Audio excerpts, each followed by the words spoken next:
네, 안녕하십니까 여러분. 이글스 에브리데이입니다. 오늘은 코디 폰스 선수의 뉴스들, 썰들, 타임라인 한번 따라가 보도록 하겠습니다.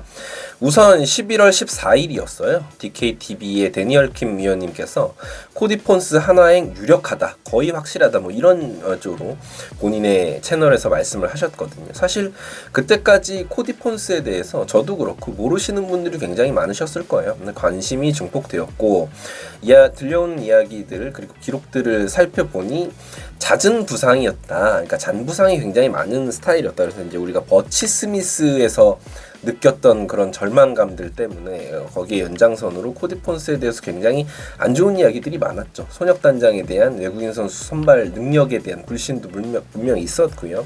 어쨌건 그런 썰이 들려오는 상황에서 정황상 곧 계약을 하겠구나 싶었습니다.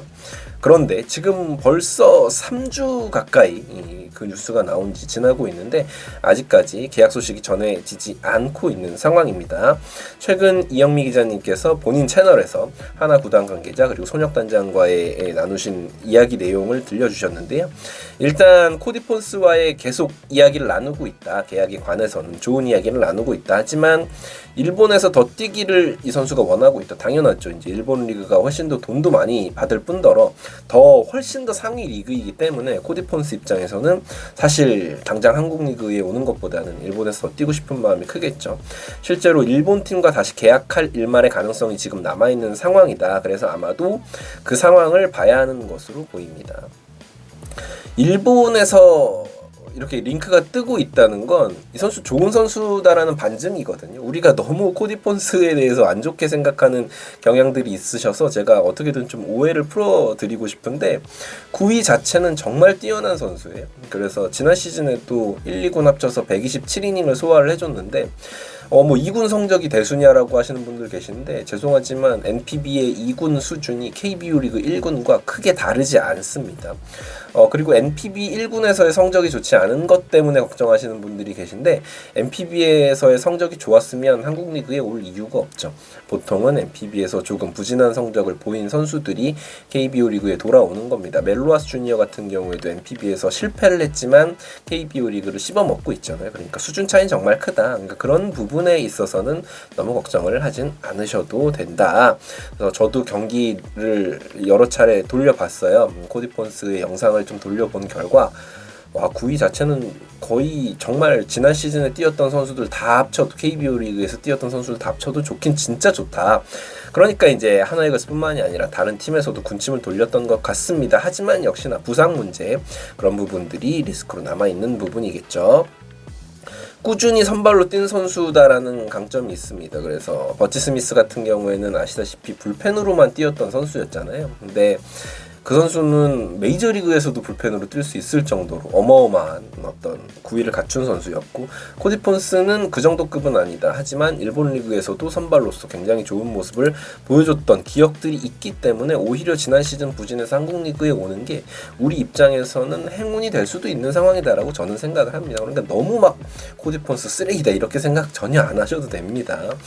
후라도라든지 헤이수스를 잡았으면 더 좋았겠지만 그 두 선수는 본인들이 바라는 그런 것들이 있었으니까요. 그러니까 후라도 헤이수스를 못 잡은 걸 가지고 프런트의 무능력이다라고 이야기하기엔 좀 그런 것 같아요. 다만 이제 지난 시즌 그 전 시즌에 이어졌던 외국인 선수 부진 자체는 프런트의 무능력이다라고 연결이 될 수 있겠죠. 그런 부분과 연장선상에서 지금 팬분들은 많이 조금 부정적인 시선을 보내고 있는 것 같기는 합니다. 자, 그렇습니다. 타자 같은 경우에는 중견수 거포와 접촉 중이라고까지가 이야기한 게 이제 사실인데 팩트인데 이거는 누가 봐도 플로리얼인 것 같죠. 플로리얼 말고는 실제로 메이저리그 출신의 중견수 가능하고 장타력을 갖춘 선수가 거의 눈 씻고 찾아봐도 보이지 않는 상황이다.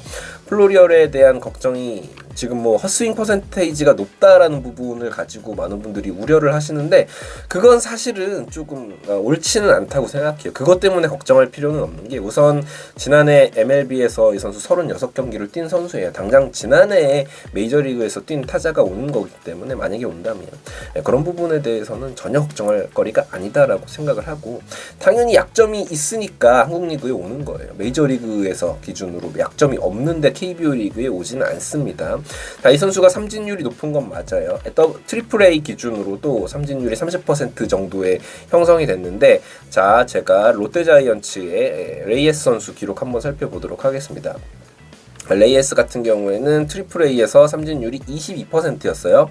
네, 한국에 와서 13%까지 떨어졌습니다. 13%면 거의 삼진 안 당하는 급의 선수까지 성장을 했다기보다는 하위 리그로 오다 보니까 아무래도 투수들의 공이 눈에 익는 거예요. 그러니까 아마도 오히려 트리플 A 기준으로는 홈런 개수는 레이에스보다 이 플로리얼 선수가 많았다라는 걸 계산을 하면 삼진 퍼센테이지 뭐 한 20%에서 형성이 되면서 홈런 더 많이 때려주는 선수가 된다면 뭐 그것이 더 이득이 될 수도 있겠죠. 또 어디까지나 중견수 수비가 가능한 선수이기 때문에 아마도 당장 계약을 하기는 힘들 겁니다. 이 선수도 뭐 당장 한국에 가고 싶은 선수가 어디 있겠어요. 조금이라도 더 메이저리그에 남고 싶겠지. 이제 그런 것들이 다 결정이 되는 데까지는 더 시간이 걸릴 것 같아요. 지금 이제 12월 2일인데 12월 15일 이후에 결정이 날 것 같습니다. 외국인 선수 빨리 뽑는다고 그 선수가 잘하는 거 아니거든요. 당장 같이 연습을 할 수 있는 것도 아니고 그렇기 때문에 최대한 좋은 선수를 지금 옥석을 가리는 상황인 것 같으니까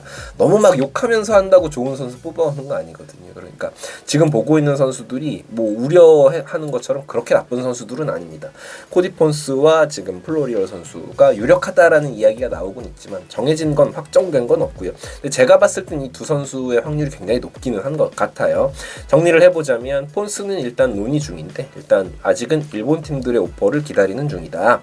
그 부분이 해결되어야 하고 다른 선수들도 윈터 미팅이 종료되는 12월 중순께 더 접촉 예정이다. 그러니까 아직 이 두 선수 외에도 윈터 미팅 이후에 12월 중순 이후에 조금 더 선수들을 알아보고 신분이 FA 신분으로 풀리는 선수들과 좀 더 협상의 여지가 남아있다라고 보시면 될 것 같습니다. 너무 막 댓글창 보면 망했다라는 식으로 말씀하시는 분들이 많은데 전혀 그런 상황은 아니니까 너무 걱정하지 마시고 외국인 선수는 결국 까봐야 하는 거거든요. 자, 아무튼 그렇습니다. 지금까지 이글스 에브리데이였고요. 구독과 좋아요 부탁드립니다. 감사합니다.